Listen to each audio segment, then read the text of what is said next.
11h sur Radio Clavive, merci à vous de nous rejoindre pour cette nouvelle émission, Le Grand Plateau. Notre invité aujourd'hui, Jean-Luc Moudingue, député de Haute-Garonne, ancien maire de Toulouse. Jean-Luc Moudingue, bonjour. Bonjour. Merci de répondre à l'invitation du Grand Plateau. Cette émission conçue, réalisée en partenariat avec le Journal Toulousain. Marc Stulman pour Radio Clavive et Thomas Simonian pour le Journal Toulousain vont vous interroger sur les thèmes du transport, de la sécurité, et cela ne vous étonnera pas, des municipales. Messieurs, à vous. Alors on va commencer par une question d'ordre général. Bonjour Jean-Luc Moudingue. Bonjour.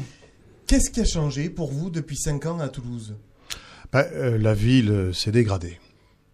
Elle s'est dégradée dans le domaine de la vie quotidienne, c'est-à-dire une ville qui est moins sûre, une ville qui est moins propre, une ville qui est moins bien éclairée, une ville où le domaine public municipal fait l'objet d'un laisser-aller, donc une dégradation de la qualité de la vie. Et donc le message que je veux faire passer aux Toulousains aujourd'hui, c'est que ça ne sert à rien de prévoir une grande métropole européenne, d'afficher une ambition pour demain, si on n'est pas capable d'offrir au quotidien une qualité de vie des Toulousains. Le développement économique, oui. La métropole européenne, oui. Mais pas au détriment de la qualité de la vie. Et je crois que la prochaine campagne municipale, ça sera de dire comment on bâtit une ambition pour Toulouse, parce que nous voulons une ambition pour Toulouse, nous sommes fiers de notre ville, mais pas au détriment du quotidien, pas au détriment de la vie des Toulousains. Alors on va commencer cet entretien par les transports, donc on va suivre le même déroulé qu'il y a 15 jours avec Pierre Cohen. Alors Pierre Cohen, dans cette interview, vous a accusé d'avoir laissé une ardoise de plus d'1 milliard à Tisséo. Vous lui répondez quoi ? Écoutez, il y a des comptes rendus officiels des séances de Tisséo qui montrent que lorsque nous avons décidé de faire la 2e ligne de métro, nous avons effectivement décidé de faire un emprunt pour financer cette 2e ligne. Un emprunt de 1,3 milliard, c'est pas rien. Sauf que Pierre Cohen l'oublie, ou fait semblant de l'oublier. Nous l'avons décidé à l'unanimité. Le premier qui a proposé des emprunts pour la ligne, c'est pas moi. C'est Jean-Pierre Plancade, qui était le président de Tisséo, qui à l'époque était son camarade du Parti Socialiste. Celui qui a signé la moitié des emprunts. À l'époque où le Conseil Général faisait partie de Tisséo. À l'époque où le Conseil Général non seulement faisait partie de Tisséo, mais présidait Tisséo. Qui c'est qui a signé la moitié des emprunts à Tisséo ? C'est pas moi. C'est monsieur Patrick Pignard, conseiller général, suppléant de Pierre Cohen, proche de Pierre Cohen. Donc, je crois que là-dessus, on peut faire un constat. C'est que, oui, ça vaut la peine d'emprunter lorsque on doit financer une infrastructure qui est empruntée qui est utilisée par environ 200 000 personnes par jour. Ça vaut le coup. Autant je fustige l'emprunt lorsqu'il est pour des dépenses, je dirais, courantes ou des investissements limités. Mais un équipement public où il y a 200 000 voyages par jour, ça vaut la peine effectivement de prendre tous les moyens. Et il se trouve qu'à l'époque, le choix unanime des collectivités, le choix unanime des élus, toutes tendances confondues, droite, gauche, parti communiste, vert, ça a été de dire, eh bien, ça vaut le coup d'emprunter. Simplement, Pierre Cohen n'assume pas cette décision qu'il a, à l'époque, approuvée et cautionnée en tant qu'élu important du Sicoval, lequel Sicoval, évidemment, a voté la totalité des emprunts. Oui, mais la critique, c'est de dire que vous êtes contre l'endettement à la mairie de Toulouse, mais pour à Tisséo ou à la communauté urbaine. Écoutez, les choses sont très claires. Je suis contre le fait d'avoir recours à l'emprunt pour des dépenses de vie courante, d'ampleur limitée, que l'on peut se payer par l'autofinancement, c'est-à-dire par la qualité de la gestion, par la constitution d'une épargne propre. Par contre, un équipement d'une ampleur exceptionnelle, qui est utilisé par 200 000 personnes par jour, qui va durer des décennies et des décennies, là, effectivement, on ne peut pas le financer autrement que par l'emprunt. Donc, les choses sont claires là-dessus. Et ce qui est extrêmement malhonnête dans l'attitude de Pierre Cohen, c'est que pendant toutes ces années, entre 2001 et 2008, où les emprunts ont été contractés, d'abord à l'initiative de Jean-Pierre Plancade, puis dans la continuité à mon initiative, il n'a rien dit. Il a tout approuvé. Et donc cette malhonnêteté intellectuelle qui est la sienne, je la dénonce. Alors, si vous me permettez, je vais vous poser la question, mais en miroir. Effectivement, le métro, c'est quelque chose d'assez important, surtout quand il y a 200 000 personnes par jour qui le prennent. Pourquoi ? Pardon, 200 000 personnes pour la ligne B. Oui, pour la ligne B. Ça fait 400 000 pour les 2 lignes. Oui, mais je vais rester sur la ligne B, si vous me le permettez. Et pourquoi avoir fait un métro aussi petit, digne d'une ville comme Perpignan ? il fait exactement la taille du Orlyval et pas avoir fait un métro peut-être plus ambitieux qui soit à proportion de notre cité. Nous avons fait le métro conforme aux besoins des Toulousains. Pourtant, il est saturé aujourd'hui. Non, mais nous ne sommes pas à Orly. Nous ne sommes pas une capitale comme l'est Paris. Nous avons beaucoup moins de personnes qui sont de passage et transport en commun à Toulouse qu'à Paris. Ça n'a vraiment aucune mesure. Je dirais qu'il faut comparer là-dessus ce qui est comparable. Oui, mais aujourd'hui, le métro, par exemple, de 17h à 19h, on ne peut plus le prendre dans de bonnes conditions. Vous savez pourquoi ? Je vais vous l'expliquer. Parce que le métro de Toulouse a connu un succès plus fort que prévu. C'est un peu ancien. Ce que je vous dis là, ça date de la fin du siècle dernier. Et nous avions prévu avec Dominique Baudis un projet qui consistait à doubler la ligne A. Parce que les phénomènes de saturation que vous décrivez à juste titre, c'est sur la ligne A qu'ils se produisent. Nous avions lancé le projet, très précisément en 1998. Vous voyez, on s'y est pris quand même tôt. Ce qu'il faut dire, c'est que ce sont les élus socialistes qui ont interrompu le projet. Jean-Pierre Plancade a interrompu ce projet très précisément en 2001, alors que les études étaient prêtes à être lancées. J'ai tout relancé en 2006, et c'est Pierre Cohen qui, en septembre 2008, très précisément, a mis fin au projet de doublement de la capacité de la ligne A. Tout comme, à l'époque, il a décidé également de mettre fin à un deuxième projet que j'avais lancé, celui de la desserte du Sicoval et de la Beige par un prolongement de la ligne de métro. En réalité, Pierre Cohen, là-dessus, il est très logique. Quand il y a eu le choix, il y a longtemps, du temps de Dominique Baudis, entre le métro et le tramway, il était contre le métro. Il arrive aux commandes de la ville et de l'agglomération en 2008, et très logiquement, il arrête les deux projets de développement de métro, c'est-à-dire celui de développement de la ligne A, qui permettrait de faire face à ces phénomènes de saturation, et celui de prolongement de la ligne B. Et il a fallu que le Sicoval se batte et trouve des solutions par lui-même pour surmonter le refus de Pierre Cohen. Et si les Toulousains nous font confiance en mars prochain, nous relancerons les projets métro qui ont été mis au rencard ou qui ont été retardés par la municipalité actuelle. Alors, justement, concernant vos lignes directrices, est-ce que vous allez reprendre ce qui était vos projets avant et considérer l'époque Cohen comme entre guillemets une parenthèse, si vous êtes élu, ou au contraire, votre vision en tant que des transports à Toulouse a été modifiée sur ces 5 dernières années? Et quelles sont aujourd'hui vos lignes directrices? La ligne directrice que j'ai, c'est développer l'offre de transport en commun. Je crois que là-dessus, on est tous d'accord. Une ville qui se développe, une agglomération qui se développe comme la nôtre, il faut développer les transports en commun. Et ceux qui ont développé le plus de transports en commun, c'est nous. Simplement, les projets d'aujourd'hui qui sont à base de bus, le BHNS, sont des projets qui n'auront que très peu d'impact, c'est-à-dire qui accueilleront un trafic très modeste. On nous parle par exemple de 35 000 personnes pour une ligne qui serait en train de qui relierait l'aéroport et le canal. On nous parle pour la ligne G, qui est en construction avec les difficultés que l'on sait, du côté de l'avenue de Muret et du palais de justice. On nous parle de 15 000, 20 000 personnes par jour. Ce qui veut dire que le choix qui a été fait au cours des années qui viennent de s'écouler depuis 2008, c'est le choix de prendre des projets qui servent beaucoup moins, qui sont beaucoup moins efficaces en matière de transport en commun. Alors ça, évidemment, nous allons le remettre en cause. Oui, parce que nous allons rechercher, nous, des solutions pragmatiques, tantôt en tramway, tantôt en bus, tantôt en métro. On n'a pas de religion en la matière. On est des pragmatiques pour faire en sorte qu'il y ait plus de monde dans les transports en commun. Par contre, et ça sera une différence importante avec les choix qui sont faits actuellement, pour nous, être pour les transports en commun, ça ne veut pas dire avoir une idéologie anti-voiture, anti-automobile systématique. Et nous devons au contraire, me semble-t-il, proposer à nos concitoyens des moyens de se déplacer, accroître la fluidité de la ville, mais en laissant le choix, en laissant la liberté à chacun de prendre sa voiture avec les avantages de la voiture et aussi les inconvénients de la voiture en ville, ou de prendre les transports en commun. Mais nous, on est beaucoup plus modeste vis-à-vis de la vie des gens. Je ne me reconnais pas le droit de dire aux Toulousains que je vais faire leur bonheur selon mon idée à moi. Voilà.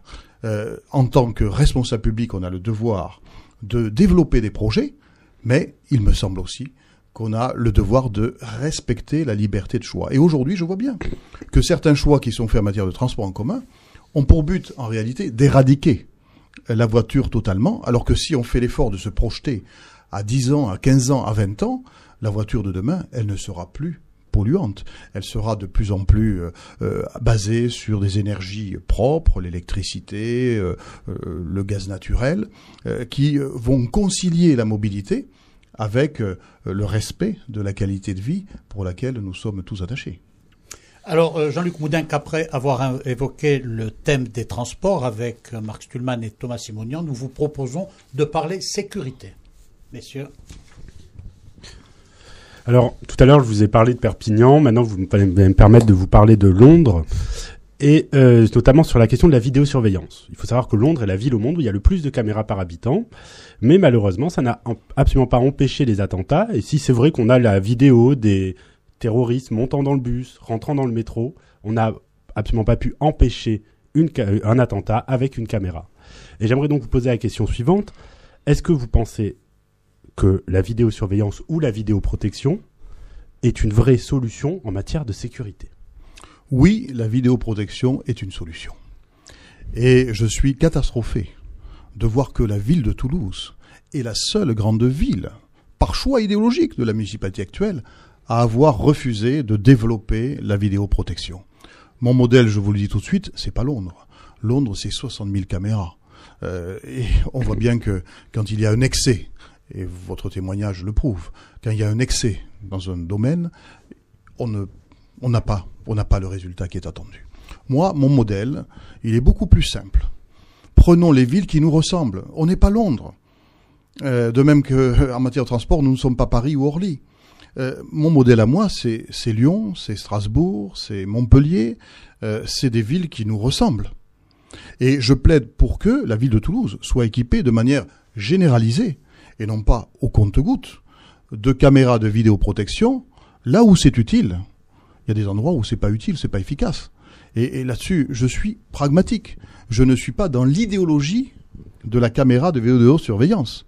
Je dis simplement que c'est folie que de se priver de cet outil. Et que cet outil, conjugué à d'autres outils, et nous ferons des propositions dans les mois à venir aux Toulousains, ça donne des résultats. Et si Manuel Valls, dans sa propre ville dont il est maire, a développé la vidéoprotection, et aujourd'hui continue en la matière la politique du précédent gouvernement, croyez-vous que ce soit pour faire plaisir à des gens comme moi? Non. Il le fait parce que, tout simplement, il y a des résultats.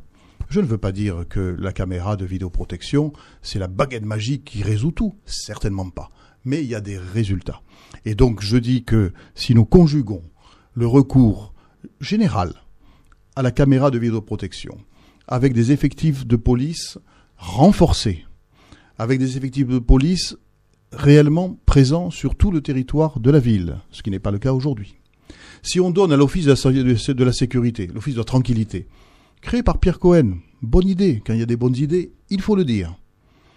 Mais si on lui donne à cet Office de tranquillité, au-delà de l'accueil téléphonique plutôt sympathique qu'il produit aujourd'hui, si on lui donne un côté opérationnel, si on permet qu'à la suite de l'appel, il y ait véritablement, rapidement, sur le terrain, une équipe de policiers municipaux en intervention, ça sera mieux. Donc nous proposerons, oui, nous proposerons les caméras de vidéoprotection, mais pas de manière isolée. On proposera cela dans le cadre beaucoup plus général d'une nouvelle politique de sécurité où la ville, au lieu d'être dans la discussion, au lieu d'être dans l'interrogation, comme c'est le cas aujourd'hui, parce que je vous rappelle quand même que le mandat se termine dans 9 mois, mais à l'heure où je vous parle, il n'y a pas une seule caméra de vidéoprotection supplémentaire qui a été implantée à Toulouse. On nous les annonce toujours pour plus tard. Bien. Nous, on ne parlera pas. On agira. Et on le fera avec une coordination renforcée avec la police nationale, une coordination qui aujourd'hui est très largement insuffisante. Alors Jean-Luc Moudenc, vous parliez de la police municipale. Pierre Cohen a fait le choix de la désarmer, a fait le choix de ne plus la rendre opérationnelle la nuit. Il a même dit, il y a 15 jours, ici même, que les maires et de droite et de gauche ne veulent pas être des shérifs. Vous dites quoi? Je suppose pour l'armée de nouveau, qui est de nouvelles veillées le soir, etc. Moi, je ne vais pas faire de la théorie. Quand on dit les maires doivent être des shérifs, doivent pas être des shérifs, bon, tout ça, c'est des discussions qui ne m'intéressent pas. Moi, ce que je souhaite, c'est qu'on soit pragmatique. Pourquoi j'avais armé la police municipale? Parce que c'est moi qui ai pris cette décision il y a quelques années de les armer. Sur leur demande. Parce qu'ils l'ont demandé. Et ils ont demandé en me décrivant les choses de manière très simple. Ils sont venus me voir un jour et ils m'ont dit, monsieur le maire, vous savez, de plus en plus que quand on fait notre travail sur la voie publique, nous sommes nous-mêmes agressés, nous sommes en but avec des individus dont on voit qu'ils sont armés. Et nous sommes désarmés, donc quand on s'apprête à parler à quelqu'un qui fait quelque chose qui est tout à fait illicite, on voit qu'il y a une arme, on recule. C'est sûr que c'est plus facile de tourner le dos à un individu délinquant armé et d'aller taper sur l'automobiliste qui se gare de manière un peu folklorique avec 10 secondes de trop. Et c'est pour cela que j'ai pris cette décision, pour leur redonner la confiance nécessaire de façon à ce qu'ils accomplissent la mission pour laquelle ils sont en fonction. Pierre Cohen a été élu en 2008, il les a réunis et il leur a dit « je vais vous désarmer ». Et ce sont les policiers eux-mêmes qui lui ont dit « mais non, monsieur le maire, sinon vous ne nous protégez plus et à ce moment-là, on ne peut plus accomplir les missions pour lesquelles vous nous mandatez ». Il a supprimé les policiers la nuit, puisque je les avais armés la nuit. Si nous sommes élus en mars prochain, nous rétablirons les patrouilles de nuit. Et j'instaurerai l'armement 24 heures sur 24, de manière à ce que, dans une ville où malheureusement les violences ont augmenté ces dernières années, les policiers municipaux puissent se sentir pleinement confiants en eux-mêmes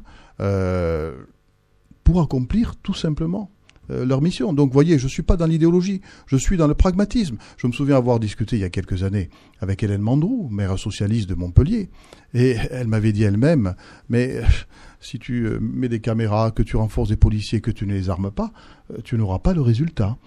Et à Montpellier, ville socialiste, ils sont armés depuis 10 ans. 24 heures sur 24. Donc vous voyez, quand je dis cela, je ne suis pas du tout dans une idéologie répressive. Je ne suis pas du tout dans une idéologie dure. Je suis dans le pragmatisme et je vais chercher mes exemples, non pas dans un catéchisme politique que me dicterait telle ou telle formation, y compris la mienne. Je vais chercher les exemples dans les villes où ça marche et je ne regarde pas quelle est la couleur politique du maire, droite, centre ou gauche. À partir du moment où une solution marche en matière de sécurité ou dans d'autres matières, je dis, il faut la prendre. Alors, ça veut dire quoi? Ça veut dire qu'en 2014, si vous êtes élu, la police municipale sera de nouveau armée? Elle sera armée 24 heures sur 24, avec bien évidemment un respect scrupuleux des conditions qui encadrent l'armement. On ne fait pas ça comme ça. C'est pas le maire qui, en tant que shérif, prend des décisions. Tout cela est soumis au préfet. Tout cela obéit à des règles très strictes de formation des policiers de manière très régulière. Et j'avais décidé, lorsque j'avais armé la police municipale de nuit, que nous formerions les policiers municipaux avec un temps de formation 3 fois supérieur à ce à quoi nous obligeaient les textes. Moyennant quoi, nous avions à Toulouse des policiers municipaux mieux formés, plus formés qu'ailleurs. Et il n'y a eu d'ailleurs, dans toute cette période, aucun incident à déplorer, ce qui prouve bien que c'est quelque chose qui marche. Alors, une question peut-être plus générale, et pour le coup, je suis désolé, mais plus théorique. Vous êtes aussi parlementaire. Et est-ce que la sécurité, elle ne devrait pas être un enjeu au niveau parlementaire, au niveau de la loi, plutôt que finalement on ne la considérer que dans son application au niveau des communes?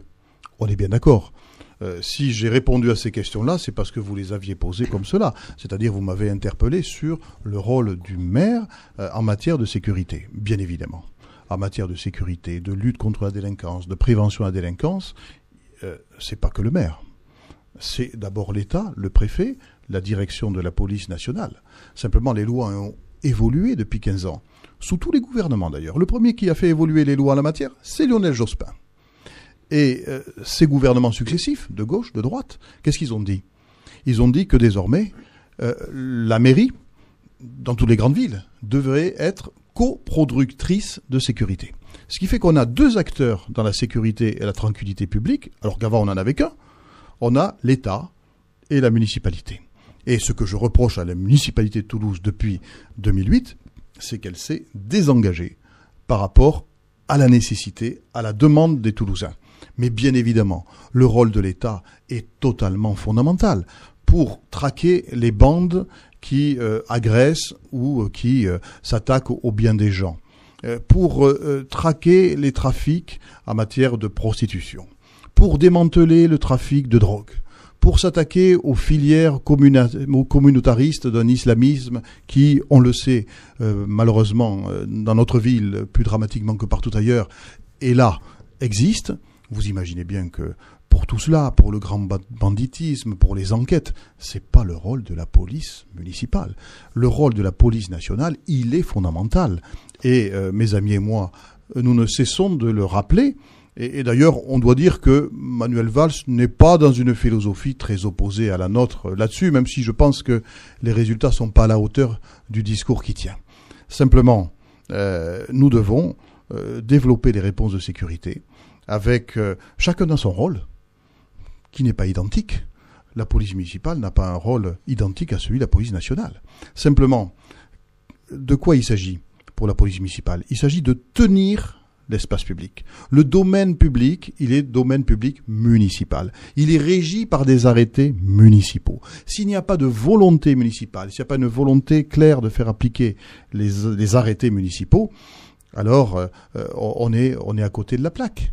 Et donc moi je souhaite effectivement qu'on renforce les deux. J'ai regretté, et c'était bien une parole de parlementaire, j'ai regretté que lorsque les zones de sécurité prioritaires, les ZSP, ont été mises en place, Toulouse ait eu un train de retard. J'ai été le premier à le dénoncer, j'ai été rejoint par Pierre Izard, ça n'a pas plu d'ailleurs à Pierre Cohen, que nous tenions le même langage, Pierre Izard et moi, et puis à la fin Manuel Valls a mis en place ces zones, mais j'ai été très étonné que le centre-ville, qui est de loin la zone de Toulouse où, on ne le sait peut-être pas, et celle où il y a le plus d'actes de délinquance, ne soit pas dans la zone prioritaire de sécurité. J'ai regretté qu'un quartier d'Ampalo, qui lui aussi souffre d'actes de délinquance, ne soit pas dans la zone de sécurité prioritaire. J'ai regretté que le canton 7, c'est-à-dire les quartiers autour de la cité de la Gloire, à Mouroux, sous Petard, où il y a également des problèmes prégnants, ne soient pas dans la zone prioritaire de sécurité. Donc effectivement, je ne suis pas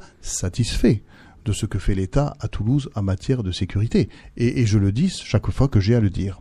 Alors depuis 2008, la sécurité c'est un de vos chevals de bataille, j'allais dire, mais Pierre Cohen vous accuse très souvent d'extrême droitiser en fait cette question. Et que même vous droitisez votre discours, vous, l'homme venu du centre. Écoutez, les références que je viens, sous vos yeux, de donner, elles ne sont pas à l'extrême droite, que je sache. Madame Mandreau à Montpellier, elle n'est pas d'extrême droite. Monsieur Valls à Évry et désormais aux mises intérieures, je ne crois pas qu'il soit d'extrême droite. Ce qui veut dire quoi? Ce qui veut dire que quand Pierre Cohen, effectivement, m'accuse de tenir un discours... On est dans de la stratégie politique, c'est ça que vous voulez dire? Oui, quand il m'accuse de tenir un discours de droite ou d'extrême droite, quand je parle de ces questions-là, je suis très inquiet. Je suis très inquiet. Parce que tout ça explique le laxisme et le fait qu'il soit, lui, aux abonnés absents depuis 2008 sur ces questions-là. Puisqu'il considère que tout ce que je viens de décrire, c'est une politique d'extrême droite. Et j'ai beau aller chercher mes exemples chez ses propres camarades, il considère que c'est une politique d'extrême droite. Vous imaginez bien comme cette pensée, elle est dangereuse, parce qu'elle produit cette absence tragique de politique de sécurité municipale. Moi, je suis un garçon pragmatique. Je considère que la sécurité, c'est le premier devoir que la collectivité doit aux gens. Et si on considère que c'est un thème d'extrême droite, et du coup qu'on ne doit pas le traiter, qu'est-ce qui va se produire, monsieur Simonian? C'est très simple. La gauche toulousaine, donc, à cause de la posture idéologique dont elle est prisonnière, ne traitera pas ce sujet. Si je fais ce qu'elle me dit, je vais, moi, arrêter de traiter ce sujet. Ça veut dire quoi? Ça veut dire que seul le Front National va traiter ce sujet. Alors effectivement, si on veut faire monter le Front National, c'est exactement comme ça. Et c'est là où je comprends le calcul minable et électoraliste de Pierre Cohen. Il veut faire monter l'extrême droite dans notre ville parce qu'il sait que si l'extrême droite est assez forte pour se maintenir au second tour de l'élection municipale, eh bien, cela le sauvera. Et je dis à tous les Toulousains qui sont préoccupés de ces questions-là de sécurité, ne vous laissez pas abuser par le discours de l'extrême droite, restez dans le cadre de la République et de la démocratie, ne vous laissez pas abuser par le piège du discours politicien du maire sortant de Toulouse. Nous avons, nous, les gens de la démocratie et de la République dans les valeurs qui sont les nôtres depuis toujours, nous avons des solutions à vous proposer. Nous savons que vous souffrez. Eh bien, ces difficultés-là, nous les entendons et nous entendons développer des réponses dans le cadre, évidemment, de la démocratie de la République, comme d'autres villes l'ont fait. Alors, une dernière question sur la sécurité. Le maire de Toulouse a demandé l'interdiction d'une manifestation, pour le coup, d'extrême droite, donc c'était hier, donc samedi. Quelle sera votre politique en matière d'interdiction de manifestations ? Est-ce que vous traiterez toutes les manifestations haineuses de la même façon, qu'elles viennent de l'extrême droite ou de l'extrême gauche ? Ou est-ce que vous serez soit pragmatique, soit vous aurez des grandes lignes directrices sur ces questions ? Vous le voyez, je suis très sévère à l'égard de Pierre Cohen sur des questions de sécurité, sur des questions de mobilité. Et pour autant, je n'hésite pas à vous dire que la position qu'il a prise en la matière est une bonne position. Pierre Cohen a eu raison de demander l'interdiction de cette manifestation d'extrême droite. Parce que l'extrême droite, elle nourrit la violence, elle nourrit l'exclusion, elle nourrit des choses qui sont fausses dans l'esprit des gens. Et donc il faut être d'une fermeté absolue là-dessus pour que les gens qui sont en difficulté ne se laissent pas abuser par ce discours-là. Je suis donc opposé aux manifestations violentes. Je suis donc opposé aux manifestations extrémistes, tant de l'extrême droite que de l'extrême gauche. Je suis content que Pierre Cohen se mobilise contre l'extrême droite. Je lui demande de se mobiliser autant contre l'extrême gauche. En tout cas, moi, ma ligne de conduite, en tant que républicain, en tant que démocrate, ça sera de ne faire rien qui soit complaisant à l'égard de quelque extrémisme qui soit.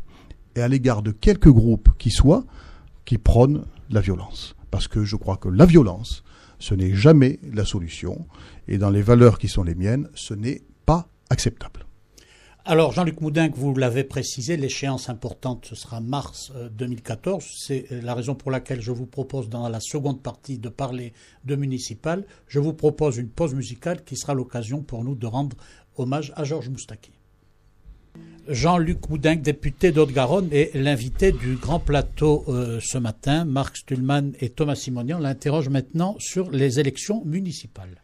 Oui, Jean-Luc Moudenc. Alors, on va commencer par parler du centre, puisque vous êtes issu de la famille centriste, ancien membre du CDS. Alors aujourd'hui, on voit bien que le paysage au centre, il est plus que compliqué, et le centre vient de vivre une semaine, j'allais dire, épique. Alors justement, ça a été écrit dans la Dépêche du Midi cette semaine. On vous a accusé de jouer un rôle dans l'ombre, de mettre des pressions sur les appareils parisiens. Est-ce que la Dépêche a raison ? Elle a tort. Elle a tort. Non. Moi, ma position... On vous a accusé d'utiliser, pour pas les citer, Alain Chatillon et Jean-Christophe Lagarde, pour mettre un peu de pression. Vous imaginez pour faire en sorte bien que Christine de Vérac n'ait pas son investiture. Vous imaginez bien qu'on n'utilise pas les gens comme ça. Bon. Par contre, il se trouve que le sénateur Alain Chatillon, qui est UDI, qui est membre du Parti radical valoisien depuis 40 ans, comme il le dit lui-même, il est pour l'union. Il est pour l'union à Toulouse. L'union dès le premier tour. Et en cela, il est comme Jean-Jacques Bolzan. Il est comme un nombre croissant de décideurs, de responsables de l'UDI, des différentes tendances de l'UDI. Il pense que l'union, c'est l'intérêt de la ville. Le rassemblement dès le premier tour, c'est même l'intérêt de l'UDI. Et il se trouve qu'un certain nombre de responsables nationaux de l'UDI, vous en avez cité un, sont dans la même idée. Et je suis bien placé, étant au Parlement chaque semaine, pour voir que les dirigeants nationaux de l'UDI, de plus en plus, adhèrent à l'idée qu'il faut à Toulouse un rassemblement dès le premier tour. C'est ce que je défends depuis toujours, avec beaucoup de constance. Je n'ai jamais varié là-dessus. Je pense que la bonne solution pour Toulouse, c'est d'opérer un grand rassemblement municipal de toutes les composantes de l'opposition. Les composantes de l'opposition, c'est l'UMP, mais c'est aussi l'UDI, le MoDem, d'autres tendances peut-être moins importantes, mais qui comptent aussi. Et j'estime que cet accord-là, un accord politique, doit être conclu dans les semaines, dans les mois à venir, et qu'une fois qu'on l'aura conclu, il faudra faire un deuxième effort, qui consiste à dire que, comme il s'agit d'une élection municipale, de problèmes très concrets de la vie des gens et de la vie de Toulouse, il faudra ouvrir largement la liste municipale à des personnalités de la société civile qui n'appartiennent à aucune formation politique, qui amènent simplement leur représentativité, leur expérience, leurs compétences au service de la cité. Autrement dit, il faut bâtir un très large rassemblement municipal qui portera un projet très fédérateur. Et moi, j'entends effectivement que l'UDI soit pleinement respecté et pleinement son rôle à jouer dans ce rassemblement. Je sais qu'il faut que ça mûrisse. Parfois, effectivement, je regarde la chronique qui me paraît un peu chaotique, un peu confuse.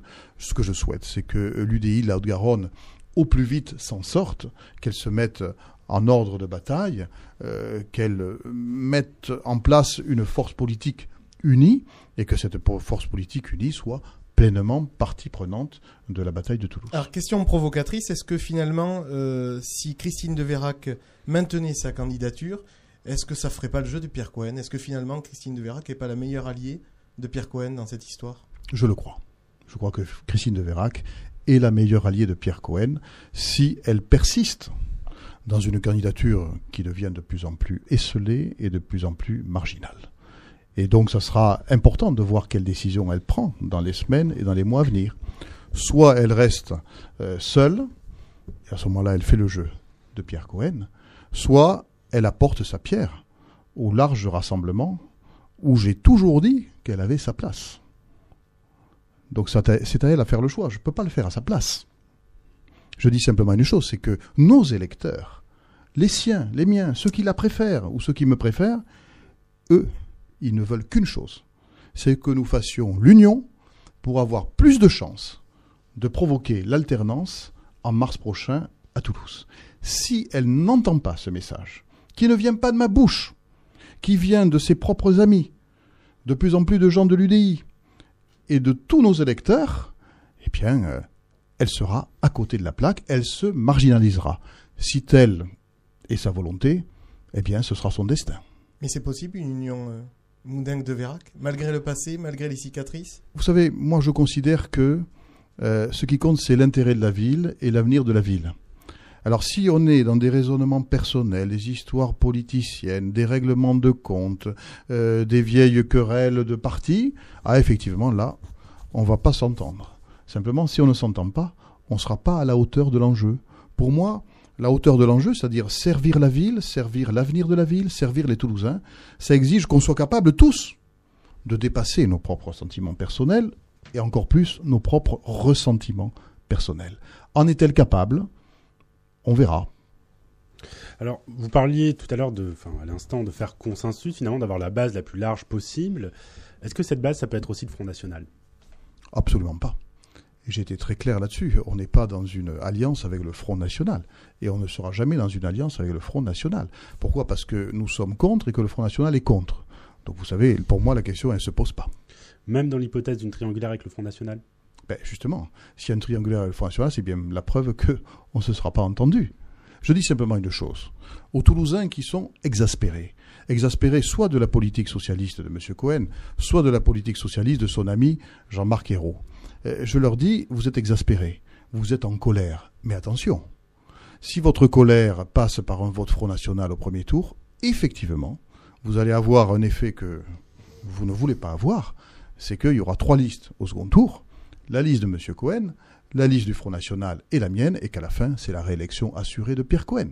Donc moi, je dis aux gens qui sont très en colère, qui sont exaspérés, je leur dis, je comprends votre exaspération, simplement, positivez votre vote, sinon vous aurez le résultat inverse de ce que vous pensez avoir. Mais par exemple, lors de la constitution vote liste, donc on n'est pas dans l'hypothèse du second tour avec une triangulaire, dès le premier tour, vous n'avez aucun contact, vous n'aurez aucun contact avec les gens du Front National. Enfin, c'est l'évidence. D'accord. Ça ne me viendrait pas à l'esprit, et je crois franchement que ça ne leur viendrait pas à l'esprit à eux de me contacter. Oui, mais c'était une question... Il fallait poser la question. Votre question est claire, ma réponse l'est tout autant. Tout à fait. Alors, on va passer de la droite à la gauche, Jean-Luc Moudenc. Il y a aussi le désordre à gauche. Là, on parlait du désordre au centre. Mais à gauche, on voit que Jean-Christophe Célin et Gérard Onesta parlent ou ont des projets aussi d'autonomie par rapport à Pierre Cohen. C'est quoi votre analyse par rapport à ce qui se passe à gauche? Vous savez, d'abord, nous, on est dans une situation différente.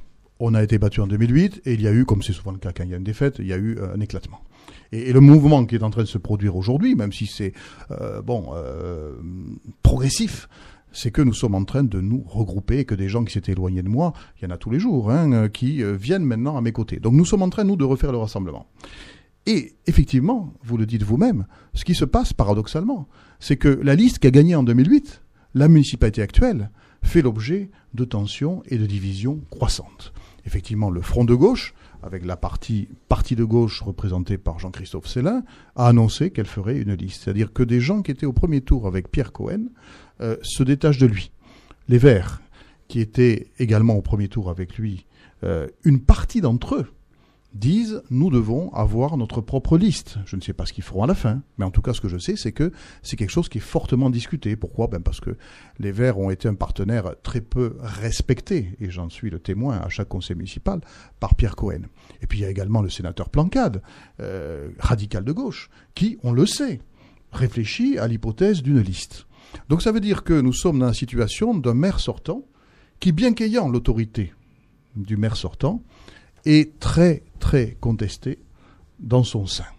Et nous pouvons avoir, effectivement, une gauche municipale très éclatée dans quelques mois. Mais vous l'expliquez comment, cette division ? Je l'explique par plusieurs points. D'abord parce que il y a eu des ambiguïtés dans l'élection présidentielle, que François Hollande s'est fait élire en ne disant pas la vérité, en faisant croire beaucoup de choses, et que une partie croissante de ses électeurs, notamment de ses électeurs de second tour, se sentent trompés, et ils ont bien compris que s'ils veulent que leurs sentiments de tromperie soient entendus, s'ils veulent être respectés davantage plus tard, il faut qu'ils marquent la différence au scrutin qui vient, et il se trouve que ce sont les élections municipales. Deuxième raison, des raisons locales, qui tiennent à la manière dont Pierre Cohen a gouverné la ville et sa majorité, c'est-à-dire un autoritarisme qui, au début, n'était pas forcément dans l'image du personnage, mais qui n'a cessé de s'affirmer et de paraître au grand jour. Et je dois dire d'ailleurs que ça dépasse même les rangs de la gauche. Quand je vais dans des quartiers, que j'écoute les Toulousains sur des projets d'urbanisme, des projets de transport en commun ou autres, tous me disent, dans quelques quartiers que ce soit, qu'ils ont vu un maire qui était de plus en plus autoritaire, de plus en plus dans la volonté d'imposer ses choix, quoi qu'il arrive. Et je sais que ce trait de caractère de mon successeur est en train de faire des ravages dans sa propre majorité. Voilà, donc moi je crois que gouverner Toulouse, c'est pas facile. J'ai été maire pendant 4 ans. Toulouse est une ville très complexe. C'est une ville qui est très plurielle, de tous les points de vue d'ailleurs, du point de vue politique, du point de vue sociologique, et que quand on est le maire de Toulouse, mais c'est ma conception à moi, on doit être avant tout rassembleur et fédérateur, c'est-à-dire être fidèle à ses convictions et à ses idées dans les décisions qu'on prend, mais avoir tout le temps le souci du rassemblement à partir du respect de l'autre qui n'est pas totalement identique en termes de conviction à ce que soi-même on ressent. Voilà, moi j'ai toujours eu cette double ligne de conduite, faire ce que je crois et respecter ce que croient les autres. C'est un peu subtil peut-être, mais je crois que c'est une subtilité qui est dans l'âme même de la ville de Toulouse. Et il me semble que c'est quelque chose que Pierre Cohen ne respecte absolument pas et ne pratique absolument pas, et que ça lui vaut des déboires avec beaucoup de Toulousains, mais y compris avec ses amis politiques et de plus en plus. Alors moi j'ai une question sur la campagne et sur vous dans la campagne. Est-ce qu'entre 2 campagnes municipales on change ? Et est-ce que l'appréhension que vous avez de la campagne a changé ? Totalement. Vous savez, moi j'ai été battu. Quand on est battu, vous avez 2 réflexes. Soit vous dites, je suis une victime, c'est affreux, on a été méchant avec moi, on m'a pas compris. Bon, et à ce moment-là, on dit, je continue, mais je change rien. Ou alors on se dit, bon, j'ai été battu, il y a peut-être des causes, effectivement, que j'ai subies, mais il y a peut-être aussi des choses que je n'ai pas fait comme j'aurais dû le faire. Donc moi, j'ai eu cette réflexion avec mes amis au lendemain de ma défaite. Tout ça est derrière moi maintenant, et c'est vrai que j'essaie sur un certain nombre de points de développer des méthodes nouvelles, et en tout cas il y a des choses que je ne referai pas. D'ailleurs, voyez, le fait que j'ai dit que j'étais pour une liste de rassemblement dès le premier tour, qu'il n'y aurait aucune fusion entre 2 tours, je martèle cela depuis 1 an. C'est pas ce que j'ai fait en 2008. En 2008, j'ai fait une fusion qui a été extrêmement douloureuse entre 2 tours. Je ne le referai pas. J'avais commencé une campagne électorale à la fin du mois de janvier. Bien, je peux vous dire qu'on commencera la campagne électorale beaucoup plus tôt. J'ai également reçu le message des Toulousains, et tous les jours ils me le rappellent, qu'ils veulent un renouvellement. Un renouvellement, ça veut dire quoi? Ça veut dire que 80%, et je m'y engage, des candidats qui figureront sur ma liste n'auront jamais été élus au conseil municipal de Toulouse. Mais ça veut dire aussi qu'il y aura 20% qui auront été élus. Pourquoi? Parce que je pense que l'expérience, elle doit avoir sa place, qu'elle a fait cruellement défaut à l'équipe municipale actuelle, notamment pendant les 3 premières années de mandat. Mais la garantie de cette expérience, ça fait grosso modo 14 personnes qui ont déjà été élues, qui seront sur ma liste, ne doit pas empêcher le renouvellement, et que le renouvellement doit être dominant. Voilà des choses nouvelles que je mettrai en œuvre à l'occasion de la prochaine campagne électorale. Les 80% dont vous parlez, ça concerne toute la liste, parce qu'il toute la liste. Voilà, parce qu'il y a une tribune dans le journal toulousain de cette toute la semaine liste de Laurence Harry-Bagé qui parle de l'UMP. Ah ben évidemment, chaque composant de la liste doit faire un effort. Donc ça sera pour toute la liste. Mais globalement, mon rôle à moi, ça sera de veiller à ce que toutes les composantes, que ce soit l'UMP, l'UDI, j'espère, le MODEM, j'espère, et la société civile, toutes ces composantes feront cet effort de renouvellement, qui, je le répète, ne doit pas exclure l'expérience. Mais je vois bien, les Toulousains veulent d'abord le renouvellement. Et donc mon rôle, c'est de prendre un engagement qui soit clair et ferme, et de le prendre dès maintenant. Alors, vous êtes à environ 70e visite de quartier, j'ai pas le chiffre exact. 74. 74, ouais, puisqu'il change tous les jours. Donc, je chemine. Vos adversaires pensent que vous allez peut-être soit vous lasser, soit vous banaliser. Qu'est-ce que vous avez à leur répondre par rapport à ça? Écoutez, vous fatiguez. Oui, ça, ils me connaissent très mal. Parce que parfois, ils répandent de moi une certaine image sur laquelle, effectivement, je pourrais peut-être me fatiguer. C'est mal me connaître. Je suis quelqu'un de calme et de serein. Mais je suis aussi quelqu'un d'extrêmement ferme et déterminé. Et à travers les positions que je prends, que je viens de rappeler, il me semble que je le prouve, mais je comprends qu'il y ait encore des doutes. C'est très simple, j'apporterai la preuve par les faits. Je suis heureux de rencontrer les Toulousains. J'ai fait ce choix de les rencontrer depuis février 2009, c'est-à-dire quasiment au lendemain de la défaite. Je n'ai pas cessé de maintenir ce rythme de rencontre. Ça m'a apporté beaucoup. Ils m'ont dit beaucoup de choses. Parfois même, ils m'ont critiqué et j'ai intégré leurs critiques.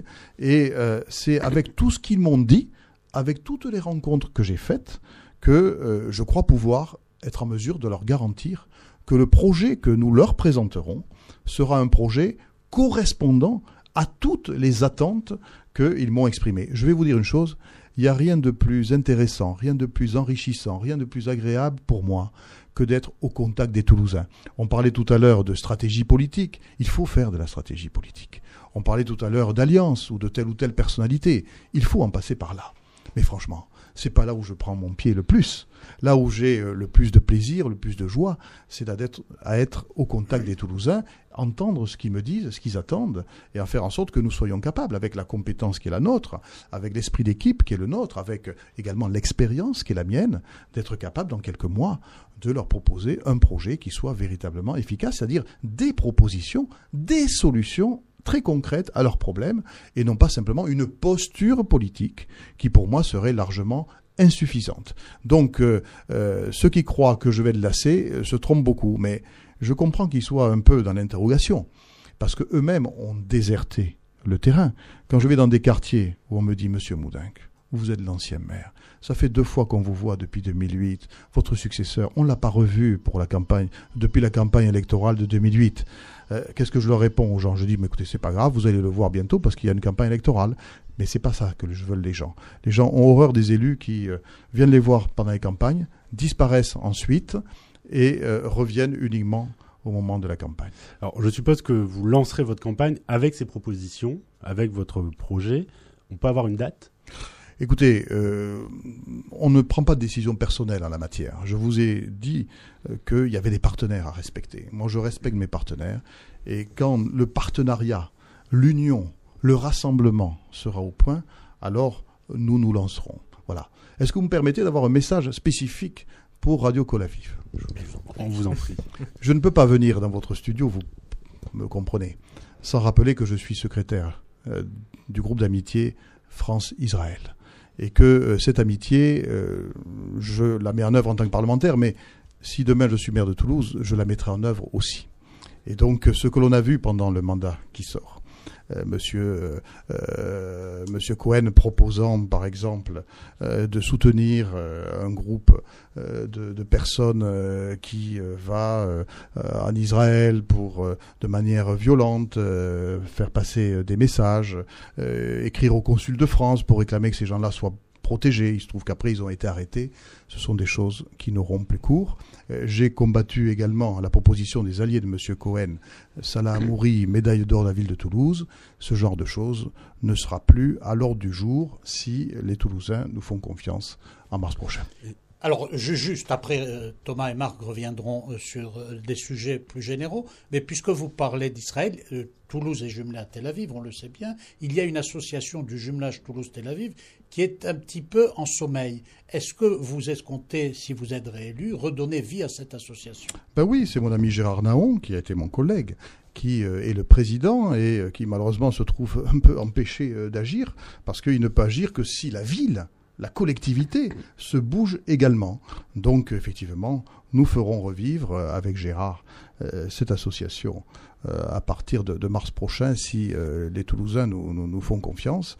Et tous les amis que j'ai dans la communauté, j'ai la chance d'en avoir beaucoup, ils sont toujours là pour m'alerter, pour me donner des idées. Aviv Zonaben, par exemple, quelqu'un qui m'alerte sur certains problèmes et me permet d'être mobilisé. Sachez que je suis dans cet esprit-là. Messieurs. Alors, de façon plus générale, donc on a parlé du jumelage Toulouse-Tel Aviv. Est-ce que Toulouse va enfin avoir, est-ce que vous aurez comme proposition une grande politique internationale ? Parce qu'on est le pendant de Barcelone. On aimerait être le pendant de Barcelone, mais on s'en donne pas les moyens. Oui, et je regrette beaucoup que Kader Arif, qui est ministre, quelqu'un que je respecte par ailleurs, ait été chargé des relations internationales, et puis, étant ministre, soit resté au conseil municipal de Toulouse, mais ne soit plus en capacité de s'occuper des relations internationales. J'estime que c'est préjudiciable. Je prendrai moi-même un certain nombre d'initiatives sur le plan diplomatique. La semaine prochaine, je fais partie d'une délégation de parlementaires qui sera reçue par le pape François au Vatican. J'aurai l'occasion de prendre d'autres initiatives diplomatiques dans les mois à venir vis-à-vis d'autres pays. Et je peux vous dire une chose, c'est que il y aura aux affaires internationales de la ville de Toulouse un expert des relations internationales maîtrisant parfaitement le sujet des dossiers économiques, parce qu'une des finalités des relations internationales, c'est aussi de développer les courants d'échange sur le plan économique. Là aussi, à partir du moment où on a comme projet tous de vouloir la métropole européenne qui compte, eh bien, on ne peut pas faire l'impasse sur une politique économique qui soit assise sur des relations internationales extrêmement fortes et spécialisées. Je vais vous donner ma référence. Alors, elle ne fera pas plaisir aux socialistes parce que c'est pas une référence d'extrême droite ou de droite dure. Ma référence à la matière, vous savez laquelle c'est ? C'est Gérard Collomb. Gérard Collomb à Lyon. Je fais pas sa pub pour sa campagne municipale. Je dis simplement une chose, c'est qu'il a su développer entre la collectivité et le monde économique de Lyon, de la métropole lyonnaise, des liens de travail. Il a su mettre en œuvre des méthodes de travail qui font rayonner à l'international la métropole lyonnaise. Moi, j'aimerais que pour Toulouse, on ait une pareille ambition. Alors, on va parler un peu de politique pure, j'allais dire. L'UMP. On rappelle que vous êtes le président départemental de l'UMP. La question, c'est est-ce que vous serez toujours le président départemental de l'UMP en mars 2014, au moment de l'élection ? Oh, écoutez, il n'y a aucun problème. Moi, j'ai toujours dit là-dessus que je respectais les statuts. Les statuts font que j'ai été élu président de l'UMP en 2010, que c'est un mandat de 3 ans, que j'assumerai ce mandat jusqu'au bout. Malgré les rumeurs. Oui, mais vous savez, monsieur Timonian, vous êtes journaliste, vous pratiquez l'information, donc j'espère que vous récusez toutes les rumeurs. Moi, j'ai été journaliste. On les analyse parfois, on les analyse. Moi, vous savez, j'ai été journaliste. Quand une rumeur me parvenait, je ne les analysais pas. Je regardais si elles étaient fondées ou pas. Quand elles étaient fondées, c'était plus une rumeur, c'était une information. Quand c'est pas fondé, je préfère ne pas en parler. C'était ma ligne de conduite. Donc, ce que je peux vous dire, c'est que j'assume pleinement les responsabilités qui sont les miennes à l'UMP. Je les assumerai jusqu'au bout du mandat. Si le mandat est prolongé jusqu'en mars, j'assumerai jusqu'en mars. Par contre, il y a quelque chose qui est très important pour moi. C'est que je considère, et ça renvoie un peu à ce que je disais tout à l'heure sur ma conception du rôle de maire de Toulouse, où on doit être dans ses convictions, dans la fidélité à ses convictions, mais en même temps très respectueux de toute la diversité de la ville. Si je suis élu maire de Toulouse en mars prochain, je ne resterai pas président de l'UMP parce que je considère que c'est incompatible avec la fonction de maire de Toulouse, où on doit être le maire de tous les Toulousains, et je demanderai à un de mes amis de prendre la présidence de l'UMP. Voilà. Par contre... S'il devait y avoir une autre élection avant l'échéance, vous vous représenteriez comme président ? Je pense qu'il vaut mieux que j'assure les choses jusqu'en mars prochain. Parmi les choses sur lesquelles il faut justement opérer un changement par rapport à 2008, c'est notamment l'UMP. Je ne suis pas satisfait de la manière dont l'UMP s'est comportée dans l'élection municipale de 2008 où elle a été insuffisamment mobilisée. Je ne dis pas que c'est la faute à un tel ou à un tel. Je fais ce constat-là. Et moi, je veux que l'UMP soit pleinement mobilisée dans la prochaine élection municipale de Toulouse. Et donc, je préfère m'en occuper jusqu'au bout. Alors, justement, concernant l'UMP, est-ce qu'il n'y aurait pas un ticket à faire avec un membre de l'UMP autre que vous ? Et si vous deviez avoir une personne forte, par exemple, je pense pour votre députation, vous avez été avec donc Laurence Harribagé, qui aujourd'hui prend de plus en plus d'ampleur. Si vous avez une personne forte sur votre liste, ça serait qui ? Écoutez, Laurence Harribagé, vous l'avez remarqué, elle a eu un rôle important pendant ma campagne législative. Elle a un rôle important depuis. Je constate que j'ai des retours extrêmement positifs à son sujet parce que c'est une personne qui est dynamique, qui est ouverte, qui est proche des gens et qui incarne ce renouveau que je souhaite promouvoir. Donc je souhaite que Laurence Harribagé soit dans la campagne municipale, qu'elle y ait un rôle important. Mais je vous assure, il y aura d'autres personnes. J'amènerai dans la liste d'autres personnalités nouvelles, hommes, femmes. Laissez-moi simplement le temps de ménager un peu la surprise. La question, c'était, comme aujourd'hui il y a la parité homme-femme, on sait l'importance dans ce type d'élection du fameux ticket 1 et 2, donc ça veut dire qu'il n'est pas arrêté chez vous. Entre nous, je crois que votre question se réfère trop à l'élection législative. L'élection législative, c'est quoi ? C'est un titulaire, un suppléant. Donc forcément, il y a un ticket. L'élection municipale, c'est pas un ticket, c'est une équipe. Il y a 69 noms. Et moi, je vais veiller à ce que nous ayons une équipe de qualité et que l'on puisse mettre en avant toute une équipe avec sa complémentarité, avec des gens venus d'horizons très différents, avec des styles différents, avec des origines différentes, avec des sensibilités politiques différentes, mais tous unis autour du même projet pour Toulouse.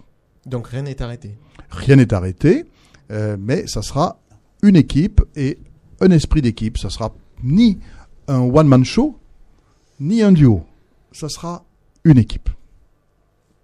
Oui. Vas-y, Marc. Toujours sur cet esprit d'équipe et pour faire un peu de politique politicienne et mettre les pieds dans le plat, la semaine dernière, des tractations, des éléments vont dans le sens finalement d'un ralliement de certaines personnes très connues des Toulousains, notamment du Stade Toulousain, à votre candidature. Est-ce que vous pouvez nous en dire plus ou pas ? Moi, j'ai une ligne de conduite qui est la suivante. Depuis plusieurs mois, je reçois très régulièrement des visites de personnalités toulousaines qui sont soit des personnalités déjà élues dans la minorité municipale, soit des personnalités qui ne sont pas élues. Et ces personnalités dialoguent avec moi et effectivement me disent qu'elles font le choix de me rejoindre ou elles me disent qu'elles me rejoindront. Ces dialogues ont lieu dans un respect total, une fois de plus, de la personnalité de chacun.